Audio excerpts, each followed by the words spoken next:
Secretary మరియు BC employees state general secretary. మరి ఈ రోజున రాష్ట్ర వ్యాప్తంగా మా చేనేతలందరూ కూడా 1983లో పార్టీ పెట్టినప్పటి నుంచి ఇప్పటి వరకు కూడా తెలుగుదేశం పార్టీ వెన్నంటే ఉండి తెలుగుదేశం పార్టీ విజయానికి కారకులయ్యారు. అయినప్పటికి కూడా మా యొక్క చేనేతలు అనేక కష్టాలు గురి అవుతూనే ఉన్నారు. మన పార్టీ వస్తే మా యొక్క బతుకులు మారుతాయని చెప్పి రాష్ట్ర వ్యాప్తంగా తెలుగుదేశం వైపు మళ్ళీ అనేక కష్టాలకు పడి గెలిపించడం జరిగింది.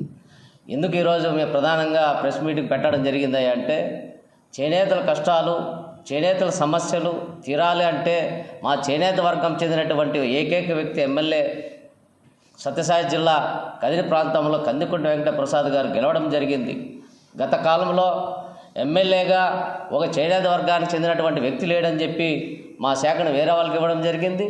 మరి ఇప్పుడు మేము అడుగుతున్నాం, ప్రధానంగా డిమాండ్గా మా చేనేత వర్గానికి చెందినటువంటి వ్యక్తి మా కదిరి ప్రాంతంలో గెలవడం జరిగింది.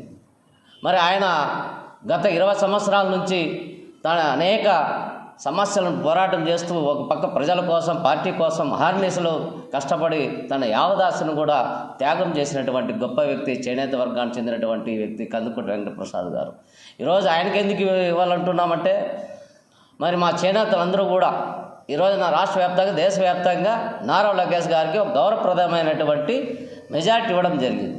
మిమ్మల్ని మేము గౌరవించినప్పుడు మమ్మల్ని కూడా, మా జాతిని కూడా మీరు గౌరవించి మా చేనేత వర్గానికి చెందినటువంటి వ్యక్తికి మీరు మంత్రిత్వ శాఖను ఇచ్చినట్లయితే మా సమస్యలు అన్నీ కూడా తీరుతాయని ప్రగాఢ నమ్మకం